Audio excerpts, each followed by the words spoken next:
শুরু করছি চিত্তচিরে চৈত্র মাস। লিখেছেন মম সাহা। পর্ব 2। ঝরঝরে রোদ্দুরে ঘামে ভিজে জবজবে হয়ে আছে প্রত্যেকের শরীর, সাথে কিংকর্তব্য বিমূঢ় হয়ে আছে আকস্মিক ঘটনায়। ধূপধাপ পা ফেলে তন্মধ্যে ছুটে এসেছে চিত্রা। মহিন গালে হাত দিয়ে অবাক দৃষ্টিতে তাকিয়ে আছে। সেও বোধহয় বুঝতে পারছে না চরের কারণটা। তুহিন এগিয়ে এলো প্রথমে, কোনো রকমের উচ্চবাক্য না করে শীতল কণ্ঠে প্রশ্ন করলো, কি হয়েছে বাহার ভাই? মহিন কিছু করেছে? বাহার যে সবে একটা অদ্ভুত কাজ করেছে সেটার কোনো ছাপ তার মুখমণ্ডলে নেই, বরং বেশ স্বাভাবিক কণ্ঠে বলল, আমি মানুষকে শুধু শুধু কিছু দেই না, জানোই তো। নিশ্চয়ই সে দেওয়ার মতন কাজ করেছে, তাই দিয়েছি। তুহিন মহিনের দিকে তাকালো। বাহার সোজাসাপটা উত্তর দেবে না সেটা সে বেশ ভালো করেই জানে।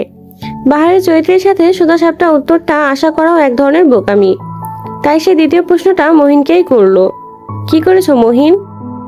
ততক্ষণে মহিনের হতভম্ব ভাব কেটে গেল। অবাক কণ্ঠে বলল, আমি তো কিছুই করিনি। বাহার পকেটে হাত গুজেই হাসলো, ক্ষীণ হাসি। কিন্তু ততক্ষণে মহিনের পরিবার খেপে গেল। হৈ হৈ করে ছুটে আসলো মহিনের মা, মানে চাঁদনির শাশুড়ি। আঙ্গুল উঁচিয়ে বাহারের দিকে তাক করে দাঁত কিরমির করে বলল, এই ছেলে, এই তোমার এত সাহস কিভাবে হলো আমার ছেলের গায়ে হাত তোলার? কিছুই তো করলাম না আন্টি, সাহসে কি দেখলেন এখানে? মহিলার দাঁত কিরমির করার প্রশ্নের জবাবে এমন উত্তর যেন অনাকাঙ্ক্ষিত ছিল। দূর হতে চিত্রার ভয়ে হাত পা কাঁপছে। এখানে তার বাবা উপস্থিত না থাকলে হয়তো এতটা ভয় তাকে কাবু করতে পারতো না।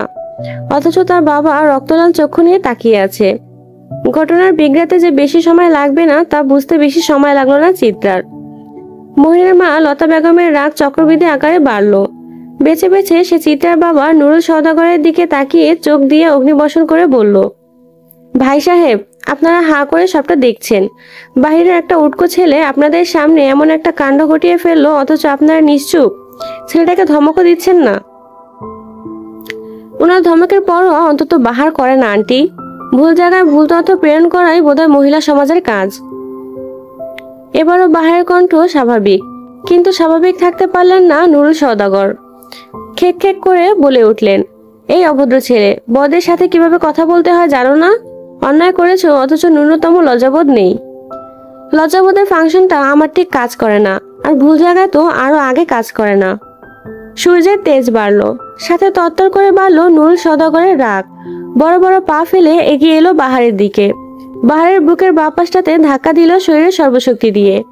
ছেলেটা দুপা পিছিয়ে গেল অপ্রত্যাশিত ধাক্কায়, অথচ কোনো প্রতিক্রিয়া দেখালো না নুরুল সওদাগরকে। বরং কোনো বাক্য ব্যয় ছাড়াই বিরাট আরেকটা চর বসালো মহিনের গালে। পরিস্থিতি আরেক ধাপ হতভম্ব হলো। সবাই কেবল ফ্যাল করে তাকিয়ে রইল। নুরুল সওদাগরও কম হতভম্ব বোধহয় হলো না। বাহার যেন অদৃশ্যভাবে চরটা তাকিয়ে দিল। নুরুল সওদাগরের মতন শক্ত কঠোর পুরুষ ভাষা হারালেন।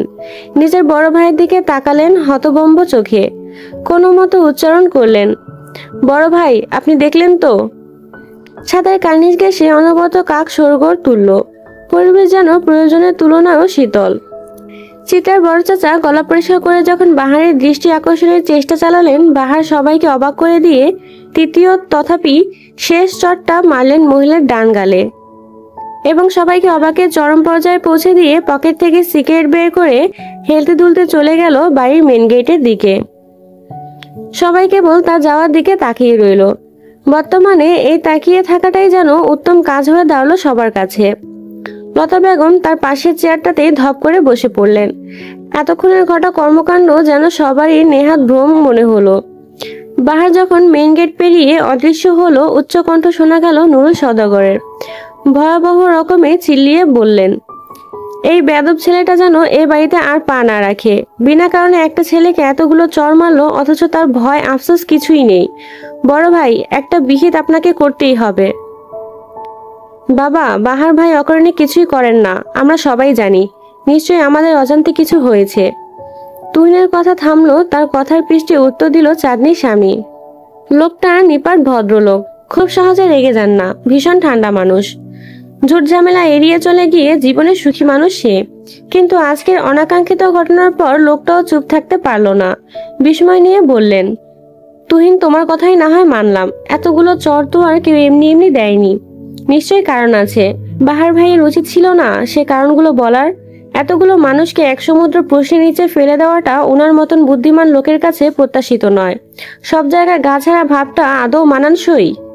অবস্থা বেগতিক। কথার পৃষ্ঠে শুরু হলো কথার ঘাত প্রতিঘাত, অথচ যাকে নিয়ে এত কিছু সে নির্জীব ভকবে প্রস্থান করছে। বাহার ভাইয়ের কাজটা বড্ড চোখে বাঁধলেও বাড়ির বেশিরভাগ মানুষই তার পক্ষে কথা বলছে। কথা কাটাকাটি যখন বাজে পর্যায়ে, তখন চিত্রার মনে হলো বাহারের পক্ষ থেকে একটা কারণ উল্লেখ করতে হবে যেন চরটা যুক্তিযুক্ত হয়। যেমন ভাবনা তেমন কাজ করার আগেই বাড়ির সবচেয়ে গম্ভীর ঠান্ডা ওহি কথা বলে উঠল। খুব ক্ষীণ স্বরে বলল, বাহার ভাই আমার পক্ষ থেকে চরটা মেরেছেন, ওনার দোষ নেই। অবাকের ওপর অবাক হচ্ছে পরিবারের সব সদস্যরা, ছোটরাও সেই তালিকার বাহিরে না। ওহির মা ছুটে এলেন মেয়ের দিকে, ধমকে বললেন, কি বলছিস ওহি? আজে বাজে কথা বলবি না একদম। মায়ের ধমকে ভয়ে ওহির মুখটা এতটুকু হলো। তখন মেয়েটার ভরসার হাত হয়ে এলো চিত্রার মা।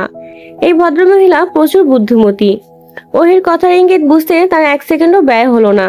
তাই নিজের ছোট যাকে চোখের ইশারায় চুপ করিয়ে ওহিকে আদরের স্বরে জিজ্ঞেস করলেন, আচ্ছা ওহি, বলো তো মহিন ঠিক কি করেছে তোমার সাথে? অসভ্যতম করেছে কি? ওহি উপর নিচ মাথা নাড়ালো, যার অর্থ হ্যাঁ। চোখের গোল গোল গ্লাসের চশমাটা ঠেলে চোখের সাথে আটসাট করে দিতে নত মুখে বলল, মহিন আমার স্পর্শকাতর জায়গায় বাজেভাবে ছুঁয়েছে, সেটাই হয়তো বাহার ভাই দেখে ফেলেছে। আমি তো লজ্জায় প্রতিবাদ করতে পারতাম না, ভাগ্যে শনি করে দিয়েছে। সবার দৃষ্টি এবার মহিনের দিকে পড়ল। মহিন অবাক চোখে তাকিয়ে রইল ওহির দিকে। তুহিনের সে এলো পাথারি কতগুলো আঘাত করলো তার শরীরে। ঘৃণায় প্রত্যেকের শরীর রিড়ি করে উঠল। ওহির স্বভাব ছিল বেশ ঠান্ডা মেয়ে। এই মেয়ে যে বানিয়ে বানিয়ে কিছু বলবে না সেটা সবারই জানা। লতা বেগম নিজের ছেলের বেহাল অবস্থা মানতে না পেরে ছেলের সামনে সুরক্ষার দেয়াল হয়ে দাঁড়ালেন।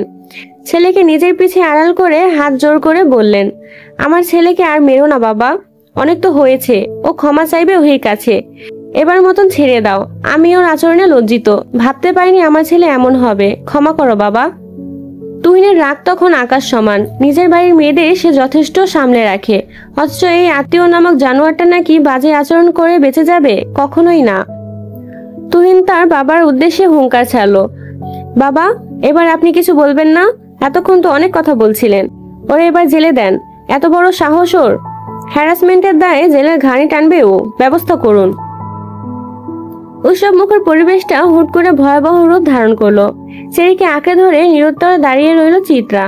সওদাগর বাড়ির সকল সদস্যই বেশ চতুর। আত্মীয়দের মাঝে এমন বিশ্রী ঘটনা ঘটলে তাদের বড় মেয়ের সংসারেও যে আঁচ আসতে পারে সেটা তাদের ঢের জানা। পাড়া প্রতিবেশী তন্মধ্যেই ছি শুরু করলো, তিলকে তাল বানালো। ওহির চরিত্রে কিঞ্চিত কালি ছুড়াছুড়ি হয়ে গেল। বাড়ির সবচেয়ে বড় সদস্য আফদাল সওদাগর নিজের মুখ খুললেন। গম্ভীর থেকে গম্ভীর কণ্ঠে বললেন, যা হয়েছে তা শেষ। মহিনকে তো যথেষ্ট শাস্তি দেওয়া হয়ে গিয়েছে, বাকিটা আমরা পারিবারিকভাবে মিটিয়ে নেব। এ নিয়ে আশা করি আর কোনো কথা হবে না। আমাদের মেয়ে এখানে নেহাতি ভুক্তভোগী, ওরে নিয়ে আর কোনো সমালোচনা আর কেউ করবেন না আশা করি। শেষের কথাটা যে পাড়া প্রতিবেশীদের উদ্দেশ্যে বলা তা বুঝতে বাকি রইল না কারো।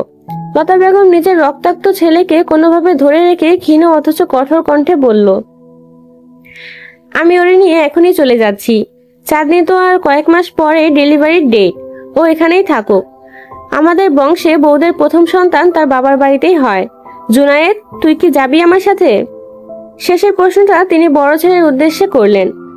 জুনায়েদ লোকটা ভদ্রলোক, সহজ সরল হলেও ভীষণ বাস্তববাদী। তাই নিজের মায়ের প্রস্তাবকে অকপটে না করে বলল, আমার তো কথা ছিল সময় অসময়ে চাঁদনির পাশে থাকার, তাই এ সময়ে ওর পাশে থাকতে হচ্ছে। তোমরা যাও মা। লতা বেগম বড় ছেলের দিকে ঘৃণা দৃষ্টি ফেলে চলে গেলেন। মহিলার ভাব এমন যে পৃথিবীতে তার ছোট ছেলের মতন শুদ্ধ পুরুষ আর দ্বিতীয়টি নেই। তাই ছোট ছেলে যাই করবে তা হাসি মুখে মেনে নেওয়াটা উচিত কাজ। যেহেতু চাঁদনির পরিবার মেনে নেয়নি, তাই বংশের নতুন নিয়ম বের করে শাস্তিস্বরূপ চাঁদনিকে ঘুরিয়ে পেঁচিয়ে ও বাড়িতে নেবেন না তা বুঝিয়ে দিয়ে গেলেন। কেউ কোনো রকম প্রতিক্রিয়া জানালেন না। সবার ভাব এমন যে লতা বেগমের বংশের নিয়মটা তারা নির্দ্বিধায় পালন করবে। যখন বড়দের কথোপকথন চলল, মাহিন ধীর কণ্ঠে বলল, আপনাকে তো আমি ছুঁইনি ওহি, তবে এবার ছুঁয়ে দেব। এমন ভাবে ছুবো যেন নিজেকে দেখে নিজে লজ্জা পান। ওহি নিরুত্তর রইল। ভাব এমন সে কথাখানা শুনেইনি। মহিন আর তার মা চলে যেতে আরেক দফা ক্ষমা চাইল জুনায়েদ। ভাইয়ের কর্মকাণ্ডে সে যে লজ্জিত সেটা তার আচরণে প্রকাশ পেল। সবটুকু ঘটনায় চাঁদনি ভরকে গেছে। সংসারটা ভাঙতে বসলো ভেবে ভয়ে কাঁপলো তার মন। বাঙালি নারীদের কাছে তো আবার সংসারটাই সব, ধ্যান জ্ঞান বেঁচে থাকা। দুপুর গড়িয়ে বিকেল হলো, বিকেল গড়িয়ে সন্ধ্যা। বাড়ির পরিবেশ খানিকটা থমথমে, যে যার মতন নিজেদের ঘরে বসে আছে। অন্যান্য দিনের মতন হইচই নেই, হাসি তামাশা নেই। আকাশ যখন কমলা রং ছেড়ে কালো রঙে নিমজ্জিত হলো, ছাদ থেকে ভেসে এলো তখন গিটারের টুংটাং শব্দ। চিত্রার বয়সন্ধির মনের মন খারাপের আবেশটা হাওয়ায় মিলিয়ে গেল হুট করেই। গিটার তো বাহার ভাই মাঝরাতে বাজান, তাও মাঝে মাঝে। আজ এমন একটা সময় এই দিনে গিটার বাজাচ্ছেন যে। পরক্ষণে মনে পড়লো আজ চিত্রার বাবা বাড়িতে, আর বাবাকে বিরক্ত করা বাহার ভাইয়ের সবচেয়ে পছন্দের কাজ। আনমনেই দীর্ঘশ্বাস বেরিয়ে এলো। বাহার ভাই তাদের বাড়িতে এসেছে আজ 1 বছর হতে চললো। কোনো আত্মীয়তা নেই লোকটার সাথে, কেবল আর কেবলমাত্র দিহানা ত্রিশানের শিক্ষক হয়ে এ বাড়িতে খুঁটি গেড়েছেন সে। গত বছর যখন দিহানা ত্রিশান ভাইয়ের উচ্চ মাধ্যমিক পরীক্ষার সামনে, তখন কুলকিনারা খুঁজে ভালো শিক্ষকের সন্ধান চলল। অতঃপর একদিন হুট করে বড় চাচা বাহার ভাইকে নিয়ে এলেন। কঠোর গাছাড়া ভাবের এই বাহার ভাইয়ের কড়া শাসন আর পরিশ্রমে দুজনেই ভালো দারুণ রেজাল্ট করেছে। বাহার ভাই বর্তমানে ইংলিশে মাস্টার্স পড়ছেন পাবলিক ভার্সিটিতে। ছাত্র হিসেবে ভীষণ মেধাবী হওয়ায় সে বাড়িতে সকলের মন পেয়ে যায়। অবশ্য অনেকটা গাছাড়া ভাব আছে বিধায় চিত্রা আর তার বাবা বাহারকে পছন্দ করে না। চিত্রাদের পরিবারের সবচেয়ে বড় সন্তান হলো তুহিন, সে সবার বড়। বড় চাচার তখন সন্তান ছিল না, কিন্তু তুহিন ভাইজান হওয়ার পর বড় চাচার ঘর আলো করে চাঁদনি আপা এলো। তারপর ছোট চাচার ঘরে এলো ওহি আপা। তারপর দিহানা ত্রিশান ভাই যমজ হলো বড় চাচির ঘরে। অতঃপর চিত্রা এবং তারপর সবচেয়ে ছোট আদরের চেরি। বর্তমানে কৃষাণ ভাই আর দিহান ভাইকে পড়াশোনায় সাহায্য করার পাশাপাশি চেরি আর অয়নকেও পড়ান বাহার ভাই। এলাকায় মোটামুটি বাহার ভাইয়ের একটা পরিচিতি আছে, কারণ সে সবাইকে বেশ সাহায্য করেন। নানান রকম কথা ভাবতে ভাবতে ছাদের দিকে পা বাড়ালো চিত্রা। বাহার ভাই তো আজ দুপুরে খায়নি, এখন খাবে কিনা জিজ্ঞেস করতে ছাদের দিকে পা বাড়ালো। ছাদে চিলেকোঠার ঘরেই বাহার ভাই থাকেন। থাকার খরচ না দিলেও খাবার খরচ বাহার ভাই দেন। তার এক কথা, অন্যের থালায় খেয়ে খোটা কামাতে পারবেন না। ছাদের দরজার সামনে আসতেই অস্বচ্ছ গিটারের শব্দটা তুলুম বাজলো। বাহার ভাইয়ের গলা ছেড়ে গানের শব্দ এলো। রক্তের সাথে মানুষগুলি করে বেইমানি, স্বার্থের কারণে মানুষ হয় হারামি।